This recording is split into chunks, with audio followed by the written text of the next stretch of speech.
A indústria do curandeirismo. Terceira parte. Deste mesmo templo, um doutor em uma entrevista na TV a qual eu assisti, ele disse que um irmão que estava com câncer todas as quartas-feiras Jesus o curava um pouquinho. Pelo que sei, a palavra de Deus não ensina que alguma vez Jesus curou as pessoas por prestação ou boleto. O que tenho observado é que as igrejas estão sempre cheias de pessoas em busca de curas físicas, mas a salvação é ignorada por elas e por muitos pastores curandeiros. Estas pessoas não estão interessadas em saber qual a origem de onde vêm as curas. Usando o nome de Jesus é o importante. Aqui é que mora o grande perigo. O próprio Cristo nos advertiu quanto aos milagreiros. Nem todo aquele que me diz, Senhor, Senhor, entrará no reino dos céus, mas apenas aquele que faz a vontade de meu Pai que está nos céus. Muitos me dirão naquele dia, Senhor, Senhor, não profetizamos em teu nome? Em teu nome não expulsamos demônios e não realizamos muitos milagres.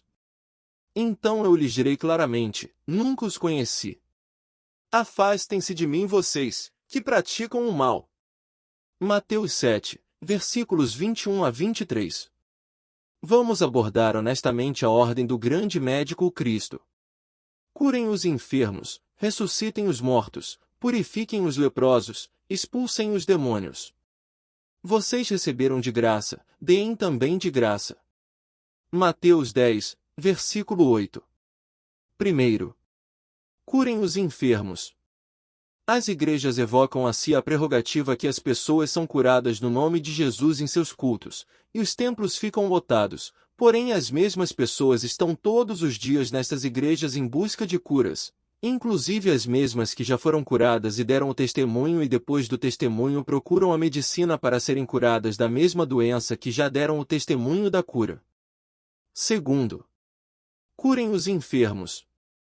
Estas curas realizadas nas igrejas são apenas de dores de cabeças, dores de barriga, dores de braços, dores de mãos, dores de colunas, cura de mal olhado, cura de feitiçaria. Desta forma fica muito fácil de serem falsificadas as curas por ser algo interno, e não tem como ser comprovada a falsificação. Terceiro, curem os enfermos.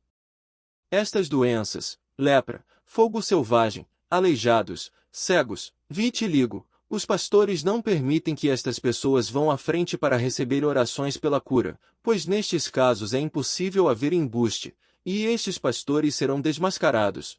Mas acontece que as pessoas estão tão cegas que jamais vão concordar com estes fatos. Quarto, a orientação de Deus é que se tiver um doente que o líder vá até a casa dele para orar, a pessoa é curada da doença, mas os pastores induzem as pessoas a ir ou levar o doente para a igreja. Na igreja tem como falsificar curas, na casa da pessoa não tem como.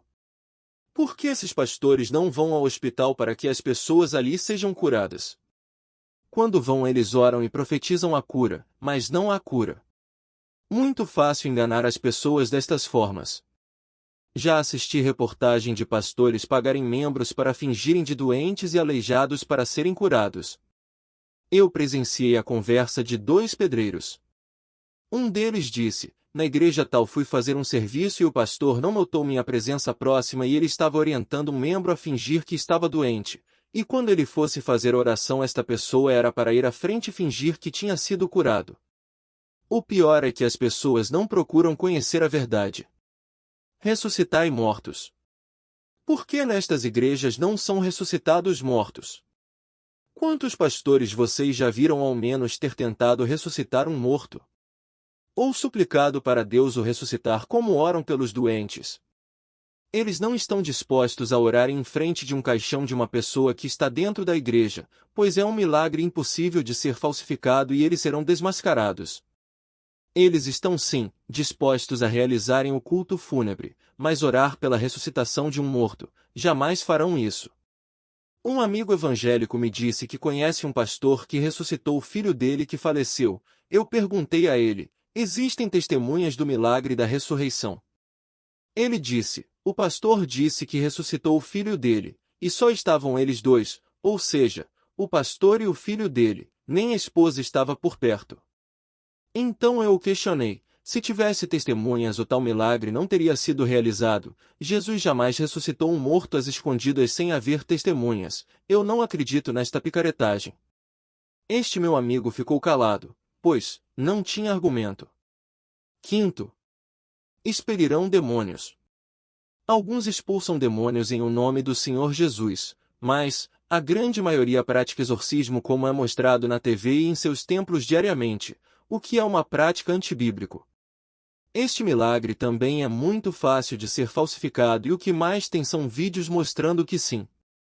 Os exorcistas são fáceis de serem identificados, eles ficam brincando com os supostos demônios. Vejam este exemplo, eles chamam as pessoas para frente e depois oram implorando para que algum demônio se manifeste. Depois da manifestação, que nos casos a pessoa também está fingindo estar endemoninhado, para beneficiar o pastor fica dizendo ao demônio: sobe aqui, desce, ajoelhe, caminhe, fale, cala a boca. Depois de tudo isso ele o expulsa em o nome do Jesus deles.